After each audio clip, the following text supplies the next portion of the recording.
उन्होंने लिखा प्रमोद गुप्ता को जब प्रेमिका छोड़ के चली गई जी, प्रमोद जी पत्रकार बन गए। क्योंकि पल भर में कैसे कुतरते हैं कपड़े, पल भर में कैसे कुतरते हैं कपड़े, अब तो हर कपड़ा पुराना लगता। मत कर हुस्न पे नाज इतना, 4 दिन की मस्ती है। मत कर हुस्न पे नाज इतना, 4 दिन की मस्ती है। तू गोरी तभी तक है जब तक है लवली, लेकिन मेरी प्रेमिका एक दूसरे। जैसा कि आप देख रहे हैं अभी हम मौजूद है जौनपुर ज़िले में, और जौनपुर ज़िले में हमारे साथ प्रमोद भैया जी हैं। प्रमोद भैया जी एक जय भारत न्यूज़ के मुख्य संपादक करता है, और इसके साथ ही साथ आम आदमी से लेकर इंटरनेशनल लेवल तक के जितनी भी हस्तियां हैं कह सकते हैं, ऐसी हस्तियां नहीं जो अपने आप में सेलिब्रिटी हैं, ऐसे मुद्दे उठाते हैं जो हम लोगों को ज़रूरी है। और इनकी खबरों में आप कभी भी हिंदू मुस्लिम या फिर उत्तेजित करने वाले खबरें नहीं पाएंगे। आम आदमी की आवाज़ हमेशा आप पाएंगे, आम आदमी के संघर्ष को दिखाते हैं। तो यह प्रारंभ में कहा जाता है कि कहीं न कहीं संघर्ष छुपा होता है। संघर्षों के बीच इन्होंने एक कविता लिख डाली है, और कविता इनका काफ़ी वायरल है, काफ़ी मशहूर हो गया कविता धीरे धीरे। और कविता को लिखने के पीछे इनका जो हृदय है, हृदय से कविता लिखते हैं। और कहीं न कहीं जो हमारे आज भी ग्रामीण जीवन में देखे टैलेंटताएँ जो है दम तोड़ देती हैं संसाधनों के अभाव में। तो हम चाहते हैं कि आप लोगों को, सभी दर्शकों तक, हमारे संघर्ष के साथ व्यूअर्स तक इनकी कविता को पहुँचाया जाए, ताकि जो है आप लोग जो है चलिए चलते हैं। एक चैनल्स पे हमने इंटरव्यू दिया था, तो मैंने जो कविता सुनाई तो उन्होंने लिखा प्रमोद गुप्ता को जब प्रेमिका छोड़ के चली गई जी, प्रमोद जी पत्रकार बन गए।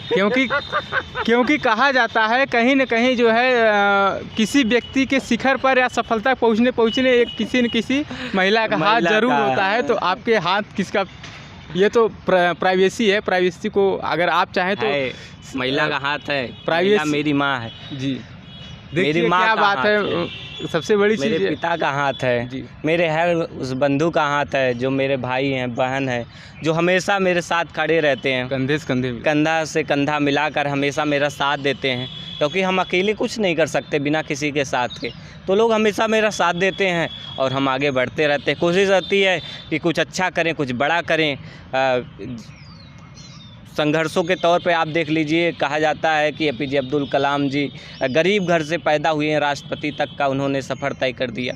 तो ऐसे ही हम लोग को भी संघर्ष करके आगे बढ़ना है। दशरथ मांझी थे, उनको सड़क बनाना था, तो उन्होंने पूरा पहाड़ काट दिया और सड़क बना ली। तो ऐसे ऐसे लोग हम जब ऐसे लोग हमारे मोटिवेशन है, ऐसे लोगों से हम लोग सीख लेते हैं कि हमको भी ऐसे कुछ करके बड़ा करना है। बड़ा नहीं, बहुत बड़ा करना है। अगर हमारे मन में होगा कि हमको बहुत बड़ा करना है, तब जा कर के हम लोग कुछ बड़ा कर पाएंगे, यही सोच रहती है। और आते हैं कविता पे। जब भी कोई मिलता है ना, मैं उसको दुख दर्द अपना बांट देता हूँ भाई। हाँ, प्यार मोहब्बत वाली बातें हैं, एक निजी भी लाइफ होती है। रोज़ रोज़ मिलने वाली मेरी प्रेमिका जब एक दिन नहीं आई, मुझे आने लगी रुलाई। जिसे ढूंढते ढूंढते मैं पहुंचा प्रेमिका की गली, लेकिन मेरी प्रेमिका एक दूसरे प्रेमी के साथ मिली। जिसे देख मैं भड़का, मेरी प्रेमिका ने मारा जोरदार तड़का। कहा समय की आंधी में तुम कहीं खो गए हो, समय की आंधी में तुम कहीं खो गए हो, तुम 500 के पुराने नोट हो गए हो। मुझे देखो, इधर देखो, मेरा बाग उजड़ते उजड़ते खिल गया। मुझे 2000 का नया नोट मिल गया, मुझे 2000 का नया नोट मिल गया। ऐसे एक लड़की और थी, मैंने वैलेंटाइन डे का दिन था, मैंने उसे प्रपोज कर दिया। हमसे बहस कर ली कविता में, बोली मच्छर बोला ब्याह करूँगा मैं तो मक्खी रानी से, मक्खी बोली जा जा पहले मुँह तो धो ले पानी से। फिर मेरा दिमाग खिसक गया वहीं। हाँ, खिसक गया। मैंने कहा मत कर हुस्न पे नाज इतना, 4 दिन की मस्ती है। मत कर हुस्न पे नाज इतना, 4 दिन की मस्ती है।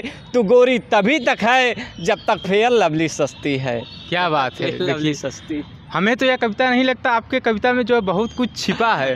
ये सिर्फ हाँ से थोड़ा नहीं, हाँ से है ही, लेकिन आपका जो पिछला वाला कविता था, यह कविता कहीं न कहीं बहुत ही ज़्यादा मैसेज दे रहा है। अब जिसको शब्दों में बयां करना नामुमकिन है। कहा जाता है कि पढ़े लिखे जो होते हैं, पढ़े लिखे एक अनपढ़ में यही अंतर होता है कि इनकी जो 4 लाइन की पिछली कविता है, इनमें बहुत ही ज़्यादा कह सकते हैं, बहुत ही ज़्यादा मोटिवेशन छुपा है, बहुत ही ज़्यादा सच्चाइयाँ भी छुपी है, हकीकत को भी बयां कर रही है। तो कविता लिखने का उद्देश्य बस भाई उसमें कविता मतलब कब लिखा आपने इसको सबसे पहले?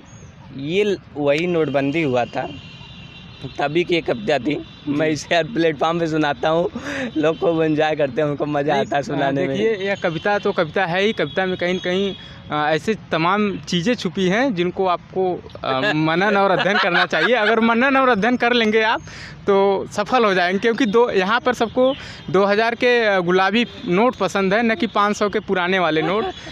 यहाँ पे कविता के माध्यम से साफ बताना चाहते हैं प्रमोद भैया जी कि आप जो है 500 के पुराने नोट बने रहेंगे तो आप कभी भी एक्सपायरी हो सकते हैं। समय के साथ अपने में परिवर्तन कीजिए। तो ये देखिए, और अजीत भाई की सबसे अच्छी बात है, इसको गजब का इसको ट्रांसलेशन कर दिया। एक हाथ से कविता था लेकिन इसको कैसे वो मोटिवेशन दिए अजीत भाई, ये किसी को अजीत भाई से सीखना चाहिए। बड़ा ही अच्छा लगा अजीत भाई। आप सभी लोग जो है 500 के पुराने नोट ना बने रहिए, अपने आप को अपडेट करते रहिए, दूसरे फ्लेवर में चढ़ाते रहिए समय समय पर। समय की मांग यही करता है, परिवर्तन ही संसार का नियम है। और है मेरी जी, एक और कविता का सुना दीजिए थोड़ा सा। ऐसे ही फनी है, मैं ऐसे ही सबको हंसाने के लिए कई बार स्टैंड अप कॉमेडी करता था दिल्ली में। चूहे का सेहरा सुहाना लगता है, चूहे का सेहरा सुहाना लगता है, चूहिया का तो दिल दीवाना लगता है। पल भर में कैसे कुतरते हैं कपड़े, पल भर में कैसे कुतरते हैं कपड़े, अब तो हर कपड़ा पुराना लगता है, चूहे का सेहरा सुहाना लगता है, चूहिया का तो दिल दीवाना लगता है। आज मेरी मम्मी ने हाँ कह दिया मुझसे, आज मेरी मम्मी ने हाँ कह दिया मुझसे, जाओ प्रमोद बाज़ार से जहर लाओ डाल दो इसको। फिर चूहिया आती है रोने लगती है, कहती है प्रमोद जी ऐसा मत कीजिए, मेरे पति और प्राण देव को जहर मत दीजिए। रोने लगती है, कहती है हुस्न हाजिर है, हुस्न हाजिर है, मोहब्बत की सजा पाने को, हुस्न हाजिर है, मोहब्बत की सजा पाने को, कोई पत्थर से ना मारे मेरे दीवाने को, कोई जहर से ना मारे मेरे दीवाने को, हुस्न हाजिर है मोहब्बत की सजा पाने को, हुस्न हाजिर है मोहब्बत की सजा पाने को, कोई पत्थर से ना मारे मेरे दीवाने को, कोई पत्थर से ना मारे मेरे दीवाने को। बम से उड़ा दो।